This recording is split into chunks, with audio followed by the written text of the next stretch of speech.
warm welcome to Mount St. Vincent University's first ever virtual Convocation ceremony, celebrating our exceptional and resilient spring and fall 2020 graduates.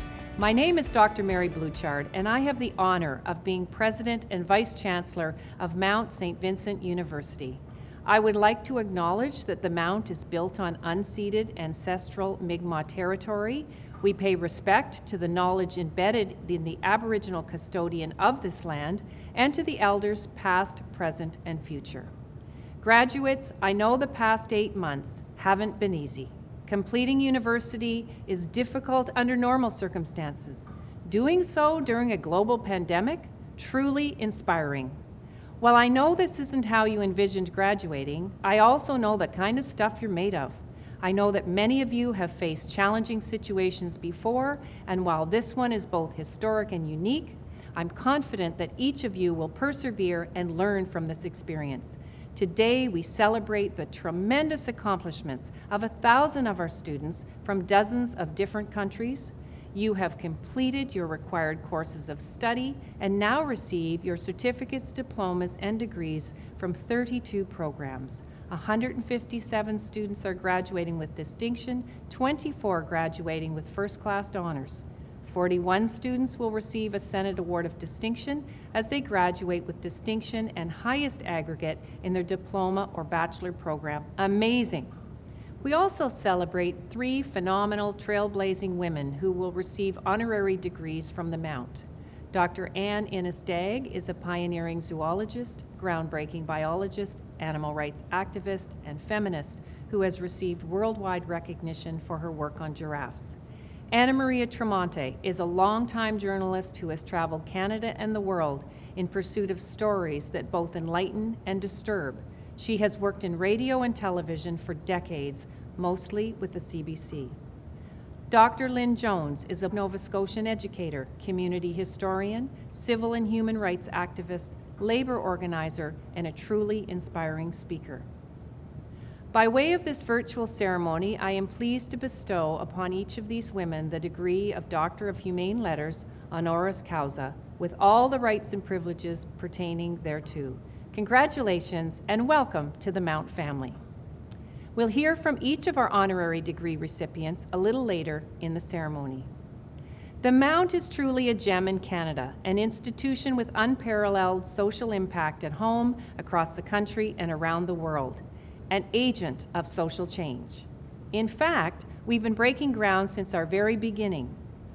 When the Mount was established in 1873, it was one of the only institutions in higher education for women in Canada. At a time when women could not vote, the Mount provided the opportunity for women to learn and participate equally in society. Today, we continue to lead in areas of critical focus to the world, some long-standing, some emerging, others shifting. And you, our graduates, are ready to lead like no others. You're likely curious about how this virtual ceremony will unfold. First, we'll have a wonderful performance, followed by remarks from a special guest, the newly appointed Minister of Labor and Advanced Education, the Honorable Lena Mettledge-Diep.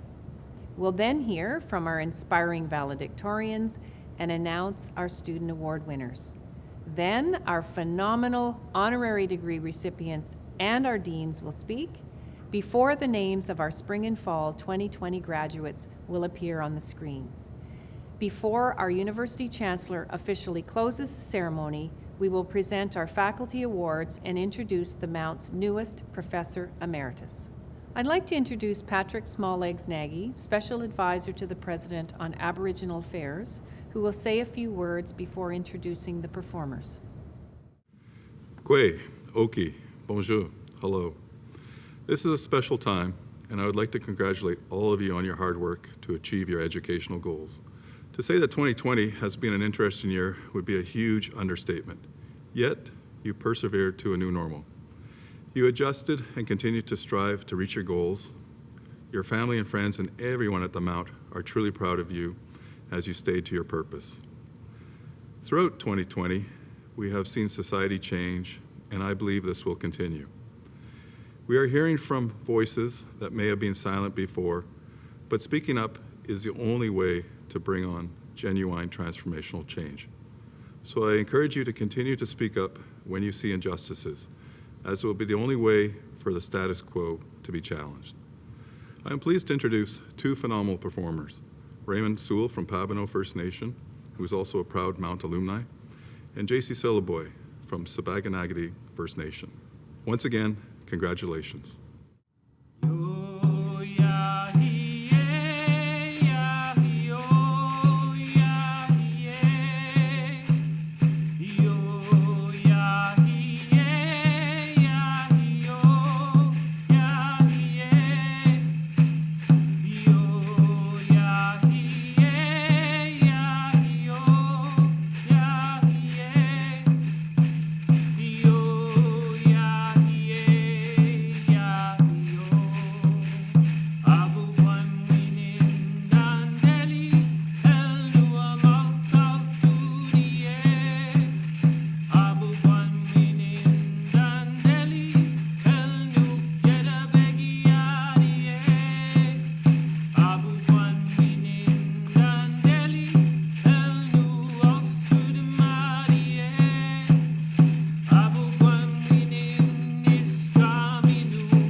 Thank you, Patrick, and thank you, Raymond and JC, for that wonderful performance. And now I'm happy to introduce the newly appointed Minister of Labor and Advanced Education, the Honorable Lena Mettledge-Diab. Lena has been a friend of the Mount for many years, and we're thrilled that she has been appointed to this critical portfolio. Hi, I'm Lena Mettledge-Diab, the MLA for Halifax-Armdale, the Minister of Labor and Advanced Education, and the Minister of Immigration. It's my pleasure to congratulate you on your graduation from Mount St. Vincent University. To the international students, we are honored that you have chosen our province for your studies. Thank you and congratulations. This is such an exciting time. Graduating from university is an impressive achievement, one that I understand does not come easily. It requires a lot of hard work, focus, and dedication. Balancing the challenges of your studies and responsibilities of everyday life can be hard, especially with all of the uncertainty that this year has brought. I commend you all for your resilience and perseverance. Thank you for choosing Nova Scotia. Merci pour choisir la Nouvelle-Écosse and Mount St. Vincent University to invest in your future. At the Department of Labor and Advanced Education, we continue to work hard to make sure there are ample opportunities in Nova Scotia for you to put your education to use and build a meaningful career here at home.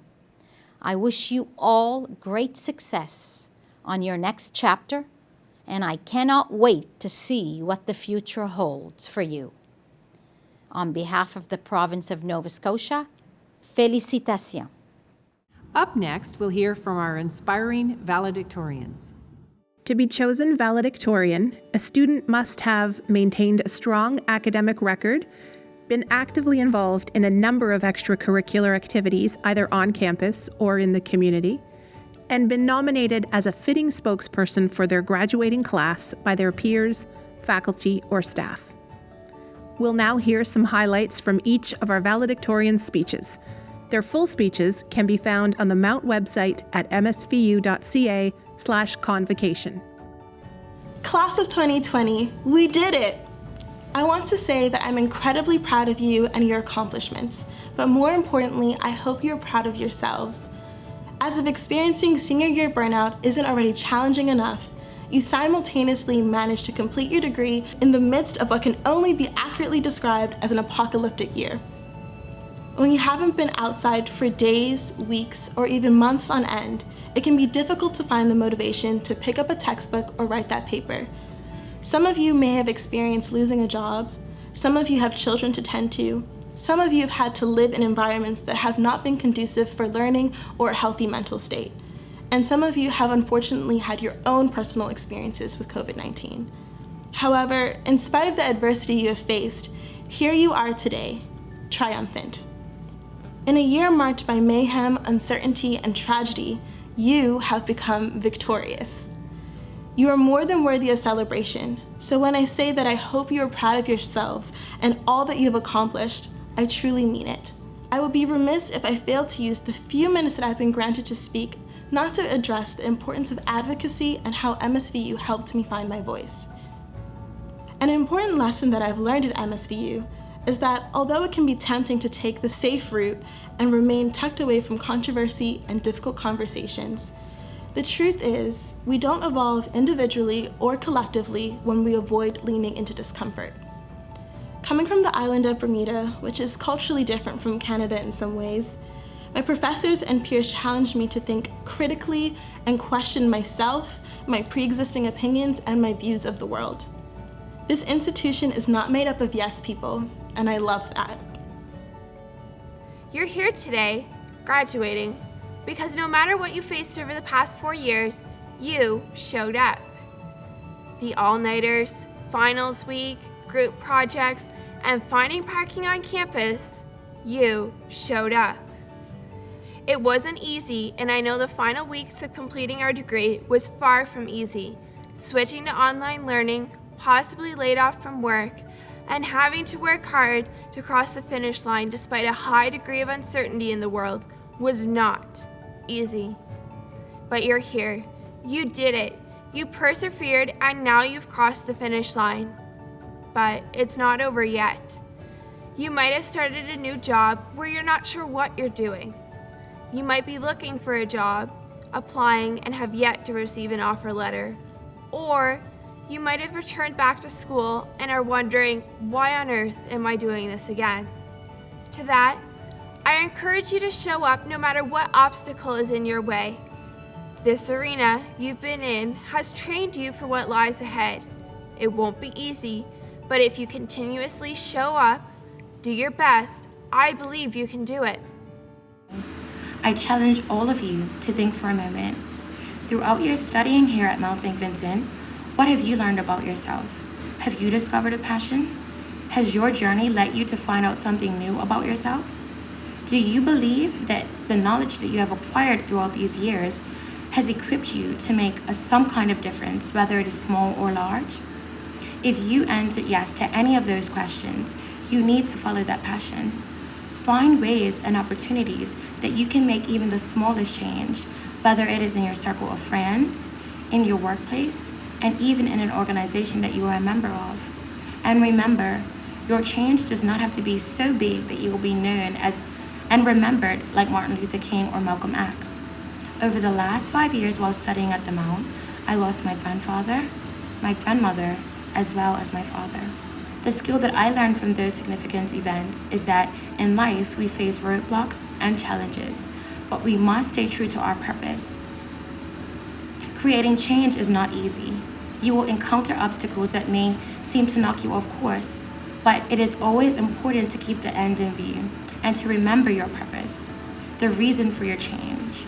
As long as you know within yourself that you have made a difference, the littlest change to someone else's life perhaps, then that is enough. We need to acknowledge that that is a big deal, because change, little by little, bit by bit, can and will work to improve our lives, our communities, and will help transform the world into a much better place. Get used to being uncomfortable. Over the last 25 years at the Mount, my own comfort zone has expanded to include dressing up as Mojo the Clown for the Kids Carnival, running around as the Cookie Monster for the United Way, and getting crammed into the Captain Crow mascot suit. Human beings are built to avoid discomfort. But if you embrace a little bit of discomfort, you will be rewarded. Say yes to an opportunity that is completely outside of your comfort zone. If you don't, then you will stay unchanged, the same. You can graduate today and put your diploma on the wall, but please don't stay the same. Keep becoming a better you, and you can't do that without a little discomfort. My last piece of advice to you is not just think of your credentials or your degree as something that you get, but more as the opportunity for you to give. It's like that Mr. Dress-Up song. Love is something if you give it away, you end up having more. And that's what I wish for all the graduates this year, that in giving, you will get much more in return than you could have ever imagined. Now I have one last challenge for all of you. Just a quick one. Close your eyes. Go on, close your eyes. Take a deep breath. Imagine yourself in the auditorium today with all our fellow graduates. Mount St. Vincent University, class of 2020. Everyone is smartly dressed in their hood and gown. You see our professors seated below and lavishly dressed in their respective scholarly gowns. Faculty members are eager and ready to congratulate each graduate as they step on stage. You search the crowd to find your family. It's a very proud moment for you and for them. The room is electric with excitement. You watch as each graduate before you kneels down to receive their degree and then stands a few feet taller with pride. It's your turn now. They call your name. It never sounded so good. Your heart swells with pride. Here is the degree you worked so hard for. You shake the president's hand and then pause as your family takes photos of you, maybe even feeling embarrassed that they are taking too many, but you don't care. This moment is yours. I know our convocation is not what any of us could have imagined, but nothing will ever diminish what we have accomplished. I think Jacintha Kay described this feeling best. And in the end, maybe it isn't an epic bang or fireworks as we cross the finish line. It's a quiet exhale, a moment of rest and a deeper understanding of who we are and what we are here to achieve. And with that, fellow graduates, I wish you the best that life has to offer and continued success on whatever path you pursue. Congratulations. Such inspiring words. Thank you all for your commitment to the Mount and our community. We will now announce our incredible student award winners. The President's Prize is awarded to graduates whose generosity, energy, and commitment enrich the university. This year's recipients are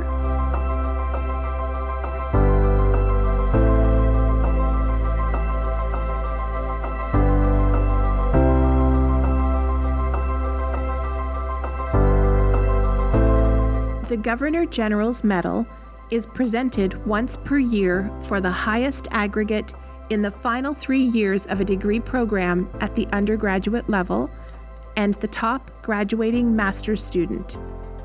This year's recipients are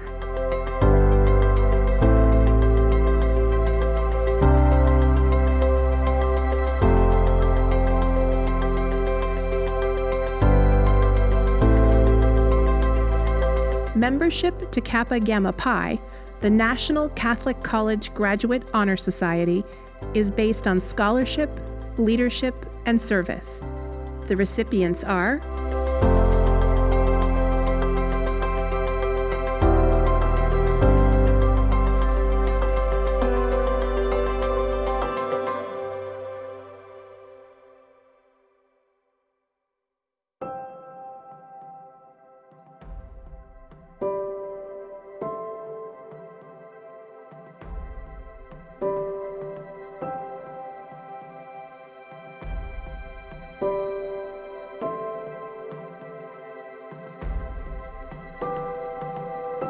The Graduate Thesis Award is presented to a student who has completed a thesis of exceptional quality, including evidence of well-developed, independent research skills and contribution to their academic discipline.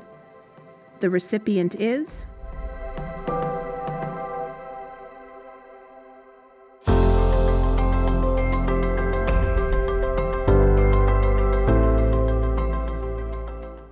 Congratulations to all of our student award recipients. You are all most deserving. Now let's get to the reason why you're all huddled around your phones, your laptops, your tablets, and your desktops. It's time to honor each of our graduates, which we will do by displaying each of your names on the screen. Think of it as credits at the end of a cinematic masterpiece that is your time at the Mount. Here's how the next part of the virtual ceremony will unfold. There will be 3 sections, one for arts and science, one for professional studies, and one for education. For each section, we'll first hear from one of our amazing honorary degree recipients, followed by the respective dean, and then the names of the respective graduates will appear on the screen. Now, I expect hooting and hollering at home when you see your name or the name of your special graduate appear on the screen.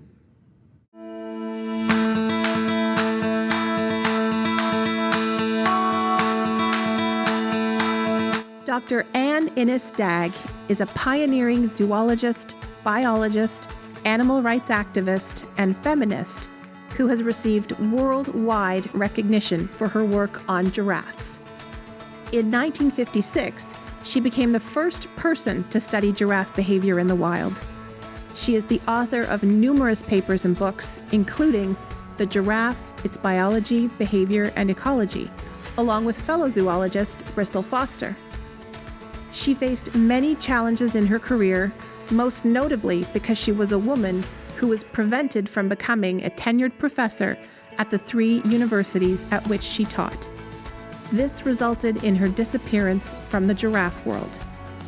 3 decades later, an invitation to a giraffe conference in Phoenix, Arizona, and a documentary about her life brought her story to light again. Hello, everyone. My name is Anne Innes-Dagg, and I am delighted to be accepting this honor from Mount St. Vincent University. To receive a degree from a university originally established for young women, at a time before women were legally allowed to vote, is a university after my own heart. Nova Scotia also has a connection for me, as my niece has lived here for many years, and I have enjoyed my visits to this bountiful province. My daughter has also traveled through the province en route to the ferry in Newfoundland. However, she does recall getting speeding tickets on both trips, going to and coming from the ferry dock, so not the fondest memories for her. Clearly, Nova Scotia police officers are extremely efficient. My life's journey to this point has been eventful. As long as I can remember, I've had a passion for animals and for nature. At the age of 4, I fell in everlasting love with giraffes at the Brookville Zoo in Chicago, where my mother grew up. At that time, there were no giraffes in Canadian zoos.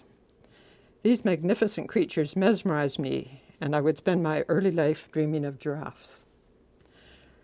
When I was 23, after finishing my master's degree in biology at the University of Toronto, I sailed to South Africa on my own to study the behavior of giraffes. I soaked up every possible moment to observe and record their activities. Unbeknownst to me, at the time, I was the first person to study the behavior of an African mammal in the wild. Jane Goodall came later. After returning from Africa, I earned a PhD and was a part-time professor at 3 universities in Ontario. I applied for tenure at each so that I could continue my study on the giraffes. It was not to be. After applying to Wilfrid Laurier University, I found out that they hired a man with far fewer qualifications than mine.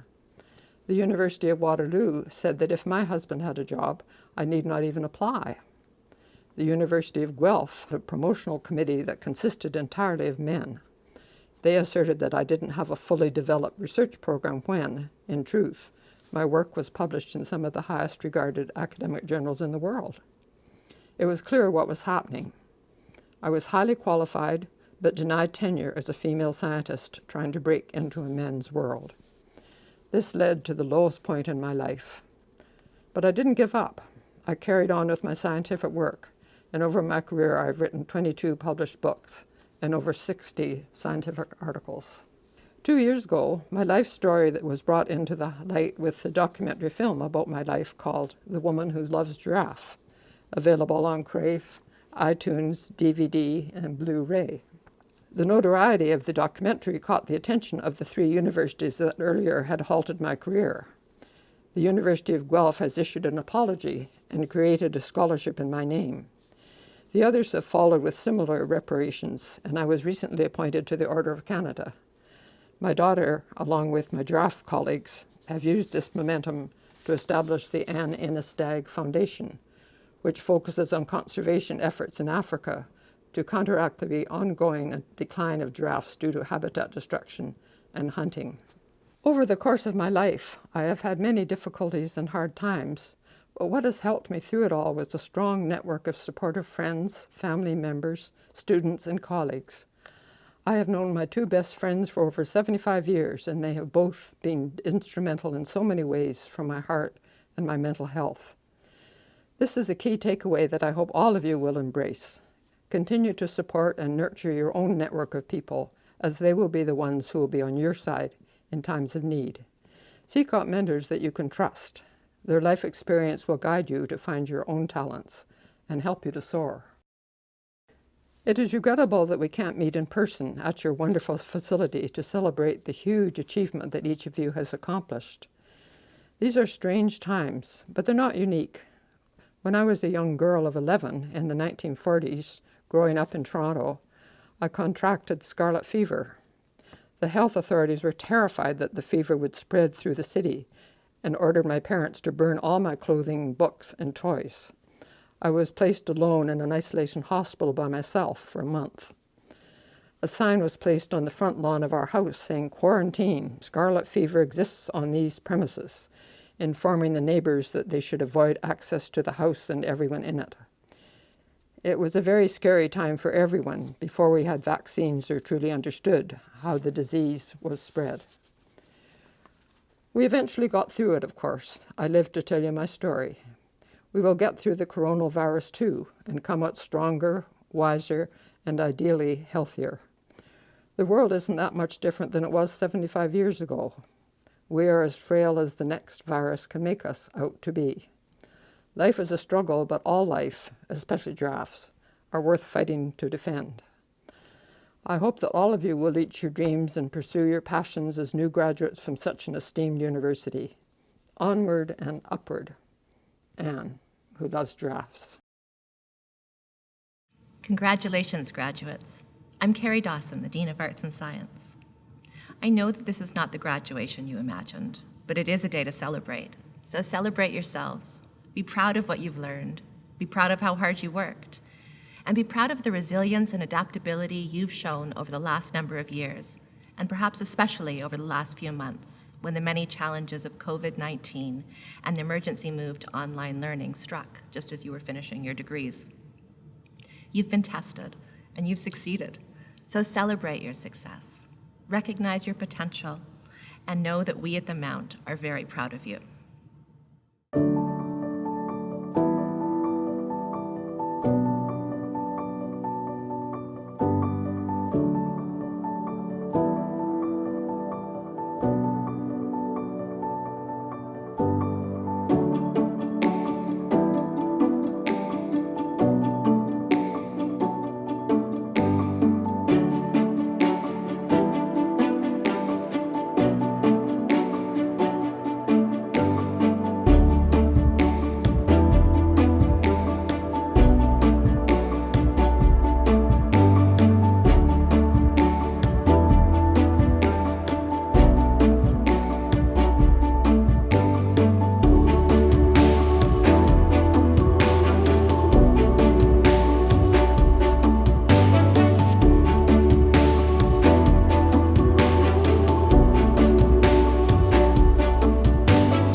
Tremonti is a longtime journalist who has traveled the world in pursuit of stories that both enlighten and disturb.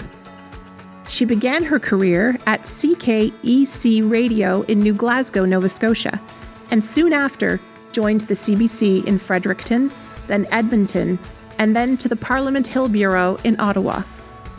From Ottawa, she traveled the world as a foreign correspondent, eventually returning to Canada to pursue investigative reporting as a host of The Fifth Estate. Within 2 years, Anna Maria shifted back to radio as part of the team that created CBC Radio 1's The Current. After 17 years as host of The Current, Anna Maria chose to leave her permanent job at the CBC to explore audio storytelling through podcasting. Hello, everyone. Madam President, Dr. Bluchard, Chancellor, Sister Joan O'Keefe, graduates, family, friends. Hope I've got this on all right. I'm feeling so lucky and honored to be before you today to be recognized for my work and to receive this honorary degree in the company of Dr. Lynn Jones and Dr. Ann Innes-Dagg is a real thrill. And as well as you receive your degrees, to be with you in this year of all years means a lot to me. And look at you guys, you really know how to pick a graduation year.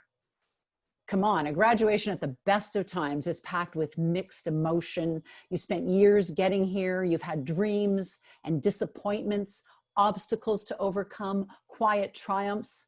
But you've done this through a pandemic. It's a pretty scary time for a lot of us. And yet, look at what you have accomplished through this already. You're stepping into this next phase of your life and career at a moment in time that's going down in history. Not just your personal history, but world history. And I'm a journalist, so I'm not going to sugarcoat it. We're at the intersection of upheaval as economic uncertainty, a public health crisis, a social upheaval, a racial reckoning, and political change converge. It's really bigger than each of us. It is as wide as the world, and that's intimidating. But I am not here today to scare you. I'm here to urge you not to be afraid of the change that is surrounding us right now. After all, you've come this far in a pandemic. And if you've done that, what else can you do? The changes we're confronting right now come with a lot of pain, and we all know that. But they also have a lot of power to offer new promise. The changes are forcing conversations we need to have about race. Conversations we need to have about opportunity, about jobs, how we work, where we work, about the new kinds of work that no one's even thought of yet. We're talking about how we as a society need to take care of each other and how that needs to change too. We're learning to talk to each other in new ways and to listen to each other in new ways. And when we do that, we start to see things through new perspectives. Remember when you could just hop on a plane any old time, those pre-COVID days? Maybe you got on that plane on a really rainy, dreary day, and the plane takes off and suddenly you're above the clouds and the sun is brilliant. In those few moments, you've physically shifted perspectives and you're in the light. And when you're above the clouds, you see things differently. That's the importance of perspective. Perspective offers us another way to look at change we cannot control, to see beyond the dreary and into the hopeful. I've been lucky enough in my work to meet people who have done that, who have changed perspectives and thrived. I think of a Nova Scotia man, you may know him, Jeremy Saunders. He spent his life with cystic fibrosis, and he chose to confront a chronic and terminal illness with laughter. He and two friends started a podcast called Sick Boy in his mom's basement. It is now wildly successful. They laughed and they joked about his medical misadventures. And very quickly, they were inundated with stories from other people about how they handled their illnesses. And suddenly, they started new conversations about mental health and physical illness and made people think differently and change their perspectives. Another example, I'll never forget meeting the 12-year-old from Edmonton who knew he was meant to be a boy, even though everyone until that time saw a girl. His little sister was getting tucked into bed one night and told their mom that her sibling needed to be a boy. And that triggered a family quest to help their eldest child transition. The family embraced change and moved forward. And the last time I checked, that 12-year-old is now in university with a promising future. Now look at yourselves. You found some resilience through this. You found ways to take steps forward. Sometimes maybe just baby steps, but they're steps. You've spent how long at this university? You've got your degree now, but you've also got something intangible and just as important. You absorbed the ability to learn here, to think and to rethink. You've been exposed to the idea of ideas and how an idea can turn into something that changes everything. And that may be one of the most important set of skills you ever get. The ability to think your way through a challenge, to figure out how to figure out something. Now, make no mistake, COVID has changed the world in a matter of months. And now there's a lot we have to figure out in this world. But remember, this is your world too, and you get to weigh in. You get to offer your ideas. You get to offer a new perspective. And please understand, we need you to do that. We need your ideas, your perspective, your fresh thinking to move our world forward. So rather than fear what this world holds and what this future holds, give yourself some credit. Look at what you have done through this pandemic and ask yourself, if I can do this through a pandemic, what else can I do? And I'm guessing you can do a lot. Congratulations on your graduation, and go get them. In this convocation, graduates in Applied Human Nutrition, Business Administration, Child and Youth Study, Public Relations, and Tourism and Hospitality Management will join the growing number of undergraduate professional studies alumni from around the world. Professional studies graduates are essential to maintaining health and wellness, entrepreneurial spirit, support for children, youth, and families, vibrant communication, and cultural exploration in Canada and around the world. For our graduating master's students, you are prepared to lead us through the uncertainties ahead, and you have set the bar high for those who will follow. Thank you for your brilliant contribution to the Mount community, and remember that you will always be welcome here.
Dr. Lynn Jones is an educator, community historian, civil and human rights activist, labor leader, and truly inspiring speaker.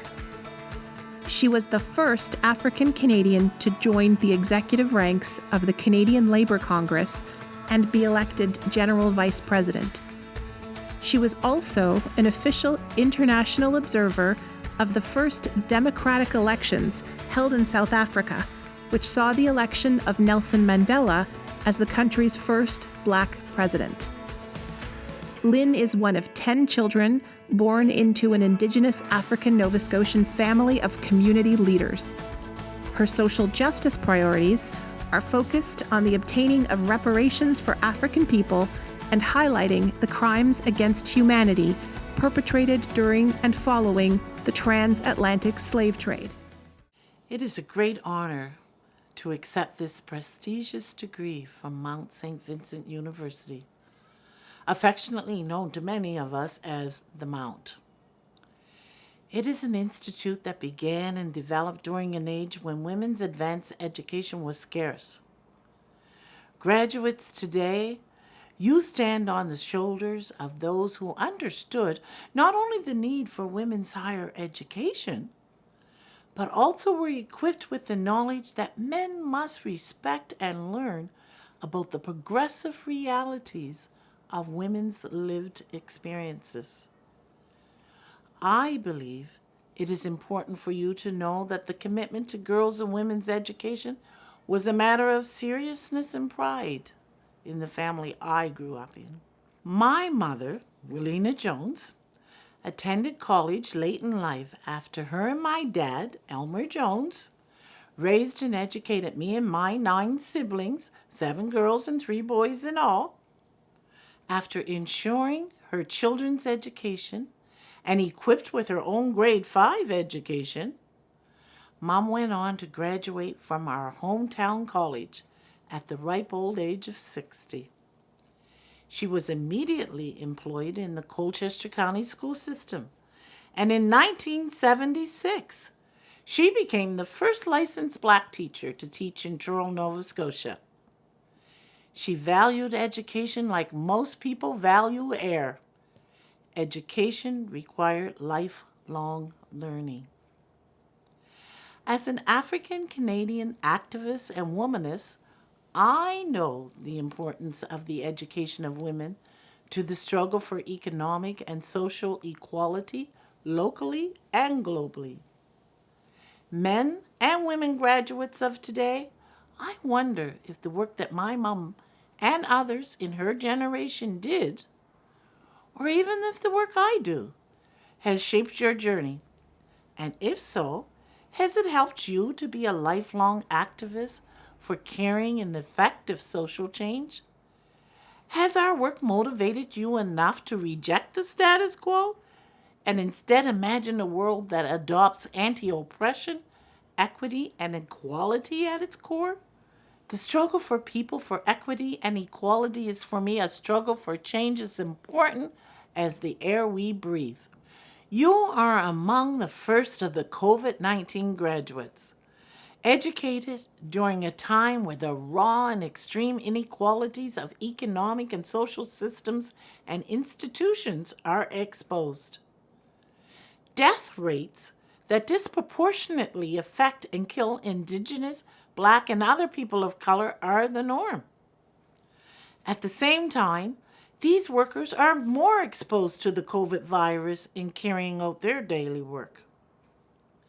Those who are traditionally considered of less value to society in terms of pay, healthcare, and so much more are suddenly recognized as essential workers. Their work in the front line of healthcare, the service industry, food, and transportation is deemed critical to our survival. At the same time, they experience racism in the education and economic system, health system, police profiling, where they are stopped 6 times more than white people, and in stores where they are followed around and falsely accused of stealing. As you move forward in your careers and life work, Will you remember this learning and apply it? How will you use your education to make correcting these inequities part of your life's work? Or will you at all? Will changing inequality become as important to you as the air you breathe? And what of the Black Lives Matter movement? George Floyd said he could not breathe. In his last moments, he cried out for his mother. Immediately and without permission, young people reacted. You hit the streets in protest and used social networks declaring enough is enough. Change can sometimes happen like that. A light bulb moment arises and what was tolerable is no longer acceptable. One of the greatest crimes ever committed is the crime against humanity, committed during the transatlantic slave trade of African people. Over 400 years of brutality and anti-Black racism, whose effects reverberate up to present day, with the call for reparations still going unanswered. George Floyd's and other related deaths of Black people remind us of the little value placed on Black people's lives throughout history. It is the age of climate change and ending environmental racism. This too is part of the air we breathe, and your generation more than any other understands the value of clean air and anti-racism. Once again, you declare that enough is enough. You are among the privileged of society. You have been blessed with the opportunity to pursue higher education and are also tasked with training minds in the value and substance of receiving a good education. I caution you to use this privilege wisely, as education without action is miseducation. These are challenging and exciting times. The air crackles with the energy of change. My generation stood on the shoulders of those that fought for social change before us. You too look to your elders to lead and inspire, even as you act without approval to move forward and create the change that needs to be made. Let's champion this change together. Congratulations. Thank you to the university, to the graduates, to my nominators. I wish you all well. Hello, I'm Anthony Card, and I am the Dean of the Faculty of Education. I'd like to say congratulations to all our graduates, and particularly those in the Faculty of Education. For the students graduating from the Bachelor of Education program, you are now a certified teacher, and we wish you all the best for your future teaching career, wherever that may take you. For the graduates of the School Psychology program and curriculum studies focused on education technology, you know how important your skills are and will become as the future unfolds. We also acknowledge and congratulate the students from some of our specialist graduate programs in supporting learners with diverse needs and exceptionalities, and the blind and visually impaired program. The fall convocation is typically a time when many of the students graduating with the Master of Literacy in other provinces come to campus to celebrate their achievements with their friends and family. To our graduates from Mississauga, St. John's and Corner Brook, we hope that in different times you'll be able to come and visit with us. To the graduates from the Studies in Lifelong Learning and Elementary and Middle School Education programs, congratulations and well done. Whether you are like Katie from Mississauga, Leon from St. John's, Valerie from Steadybrook, Christina from St. Margaret's Bay, or Yanan from Beijing, we hope that you will use your education degree to support and advance all of our communities. And finally, I'd like to say congratulations to Zana Barchuk on graduating with a PhD in Educational Studies. Well done, and congratulations, Dr. Barchuk. I wish everyone the best of success for the future.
To our graduates, congratulations.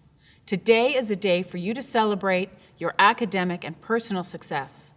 I say with both experience and confidence that your Mount education will influence many aspects of your life moving forward. Your professors, your peers, and the greater Mount community have helped form a unique and rich foundation for your bright future. Throughout your time here, your experiences may also have been unknowingly shaped in part by those who graduated before you.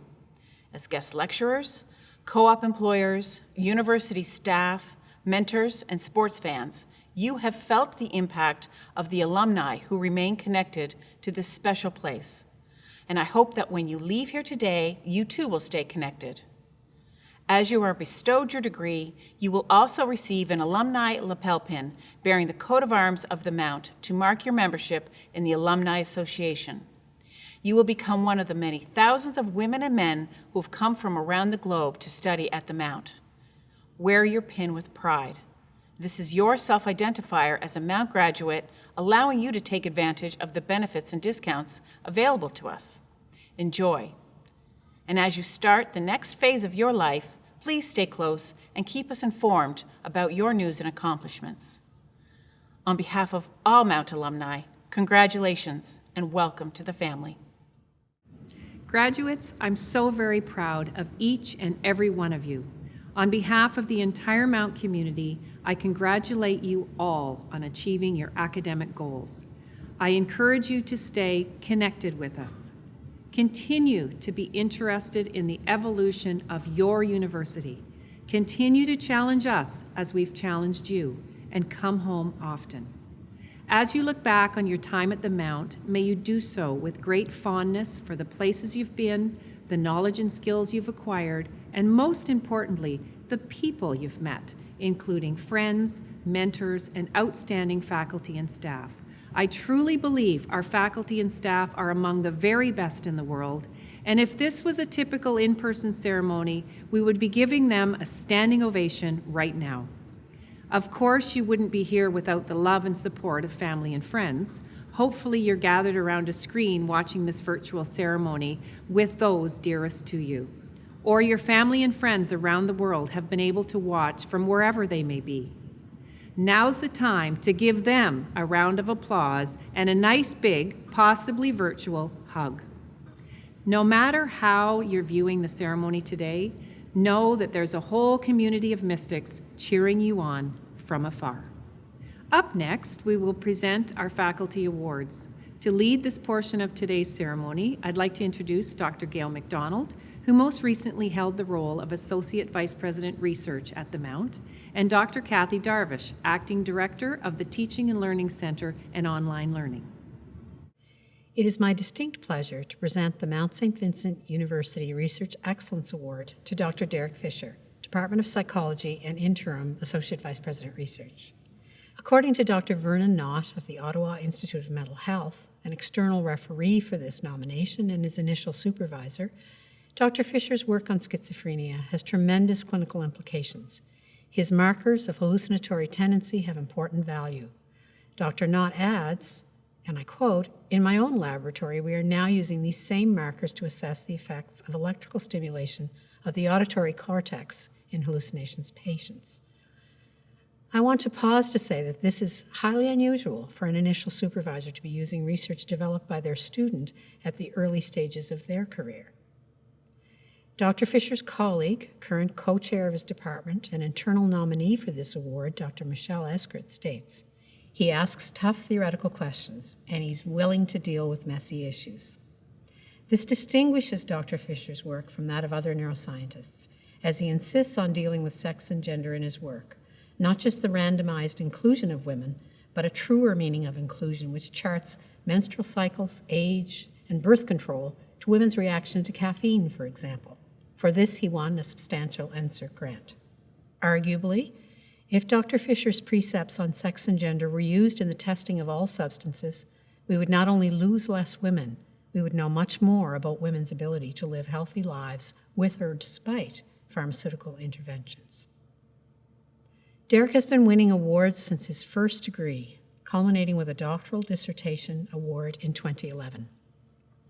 Recipient of an Early Career Award from the EEG and Clinical Neuroscience Society in 2015 for researchers under the age of 40, coincides with his first year with us as faculty at the Mount. He was also awarded the Presidential Service Award from the same society in 2018. This is hardly a surprise to his colleagues, as Derek is often the first person with his hand up when volunteers are required for committees.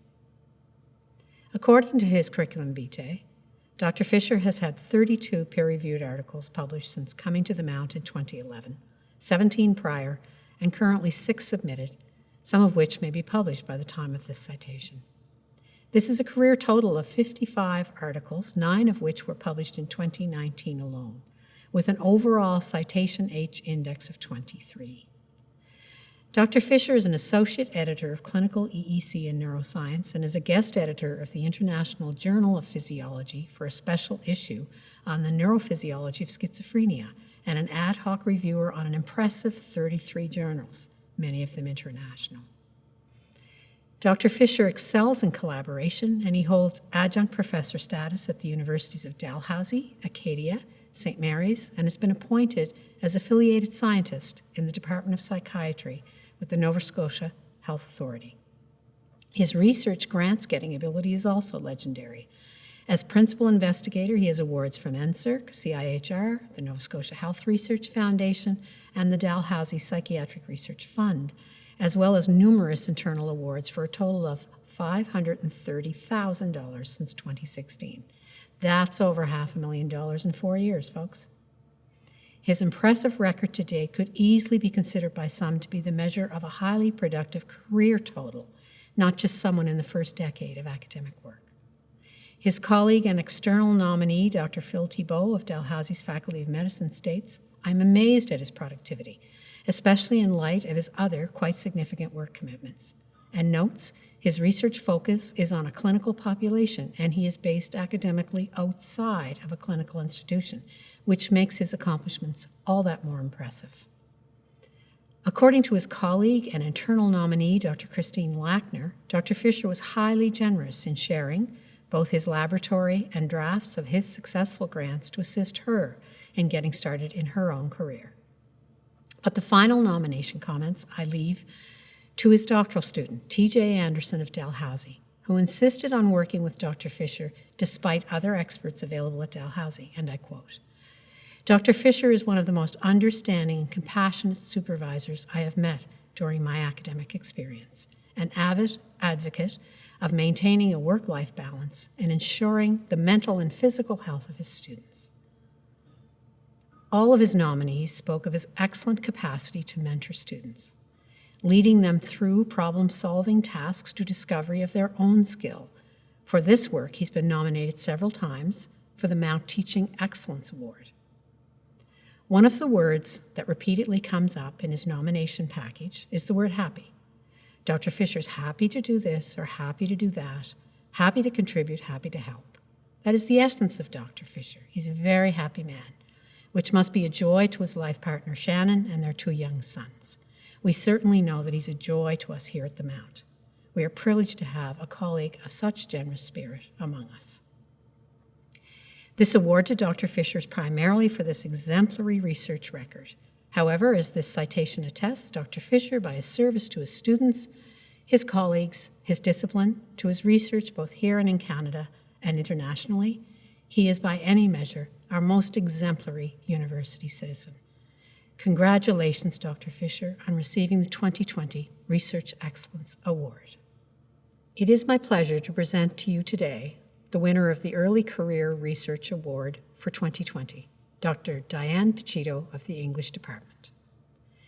Receiving her PhD in 2010 in English from the University of Western Ontario, and before coming to us in 2015, Dr. Piccido had served 2 terms as lecturer and associate lecturer at the University of Plymouth in the UK.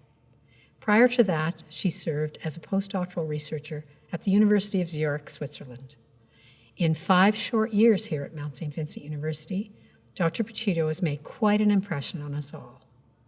She's been involved with many aspects of university life, the most notable of which we recognize today, her contribution to scholarship. Her work focuses on the poet and painter William Blake, on romantic drama and on the Victorian writers, specifically interactions among identity, action, performance in the Romantic period. In her own words, and I quote, "I'm exploring the representation of individual identity and collective identities in connection with transgression in works by Blake and other Romantic authors such as Joanne Baillie and Lord Byron." Dr. Pachito is especially interested in how the notion of transgression and its importance to an understanding of the self, the power it has to create social political change, as well as its implications for generic categories. It's fair to say that when Diane publishes, she's recognized by some of the finest and most reputable publishers in her field, as follows. No stranger to Palgrave Macmillan Press, Dr. Pachito published her first monograph in 2014, the year before she came to us, entitled Blake's Drama, Theater, Performance and Identity in the Illuminated Books. A co-edited book followed in 2015 entitled Romanticism, Rousseau, Switzerland, New Prospects, also with Palgrave Macmillan. Currently, she is co-editing The Visual Life of Romantic Theatre, 1770 to 1830, with an advanced contract offered her by the University of Michigan Press, again, another significant publishing house. In 5 years, Diane has published 4 chapters and books. Her most recent, in 2018, In Beastly Blake, was entitled Apocalyptic Visitations, Heroism, and Intersections of the Human and Not Human in Blake's Milton, a nod to her interest in transgression. Another in 2016 with yet another distinguished press, De Gruyter, and 2 the year before she came to us in 2015, both with Palgrave Macmillan. She has presented at 10 conferences in under 5 years, both nationally and internationally. Her trip in the fall of 2019, funded by a competitive internal grant, took her to the Blake exhibit at the Tate Britain in London, the results of which she'll present at a 2020 North American Society for the Study of Romanticism conference, in keeping with her project entitled Transgressive Identities. A love of drama never hurts in the classroom. Dr. Pachito is no exception. She's an excellent professor and mentor who has achieved quite the audience for her annual readings of plays. Arsenic and Old Lace at Halloween 2019 drew a spectacular contribution from Darth Vader, I understand. Dr. Pachito has served on many university committees, including Senate, and has been known for her detailed preparation and her incisive questions.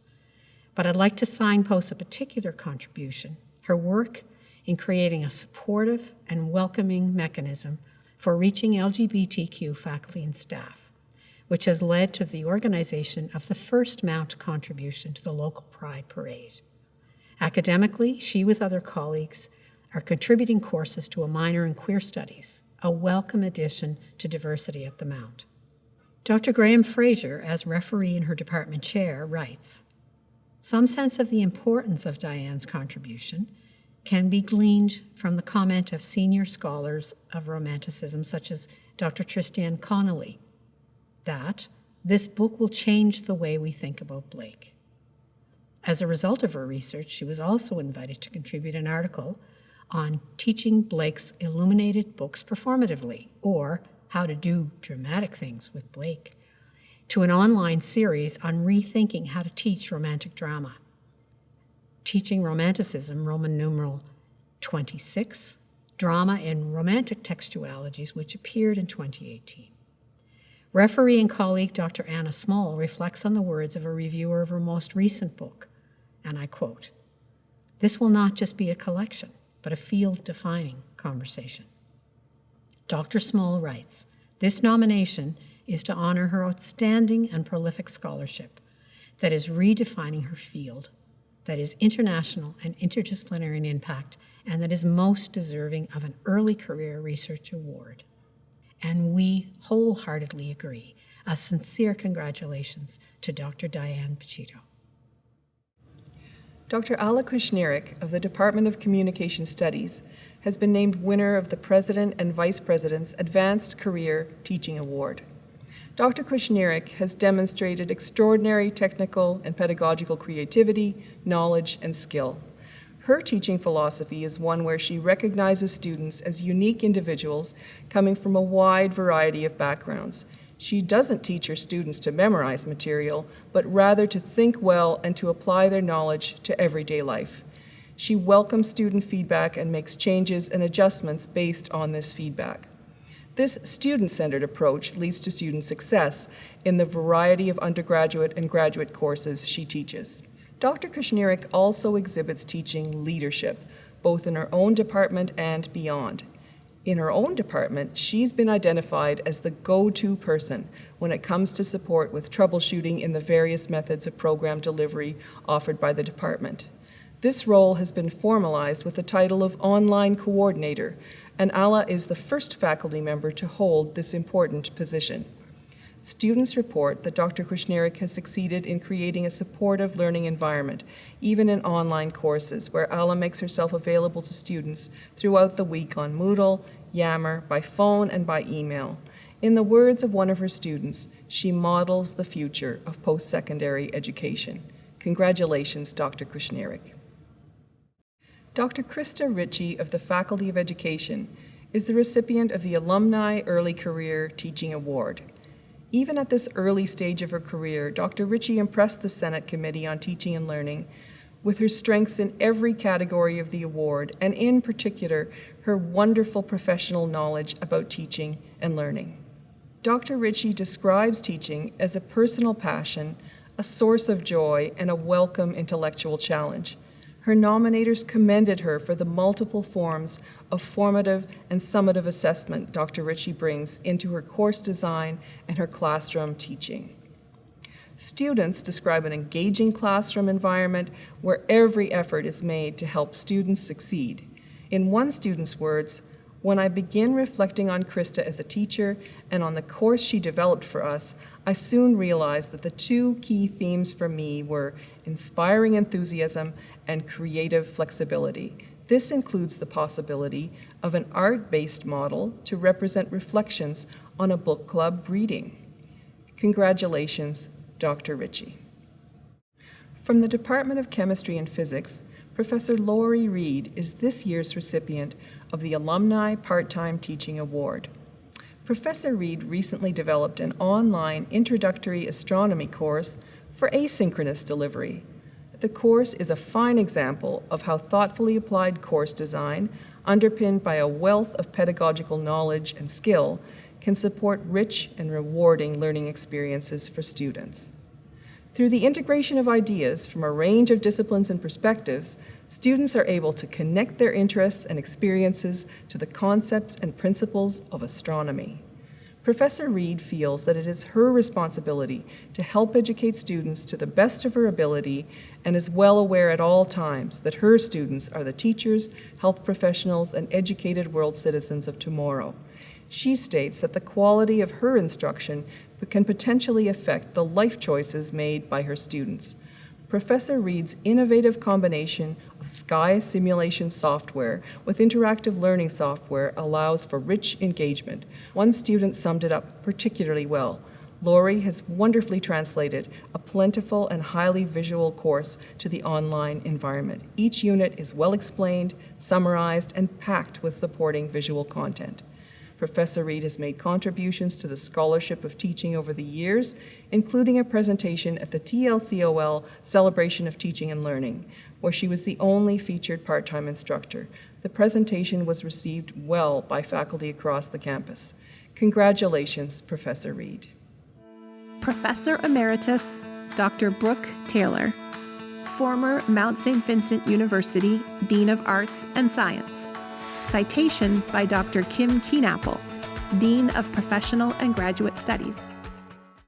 In their nomination of Dr. Brooke Taylor for Professor Emeritus, his colleagues in the Department of History wrote, "Dr. Taylor has been actively, consistently, and effectively involved in the life of the university and the historical profession. Let me give you some examples about why he's held in such esteem. As a teacher, he turned the Canadian history and maritime history courses into the courses with the highest enrollment in the history department. He helped establish distance education at the Mount by having his lectures broadcast on a local cable channel. His proficiency in the classroom was recognized with the MSVU Alumni Award for teaching. As a historian, Brooke is regarded as the most eminent maritime scholar with books, articles, and ancillary publications that establish his international reputation. He is frequently sought out as a consultant for documentaries and other forms of cultural communication. Dr. Taylor's contributions to MSVU are extensive and exceptional. Department chairperson, senator, faculty association chief negotiator, and dean are all roles in which Dr. Taylor demonstrated the quality of his contributions and his dedication to the Mount.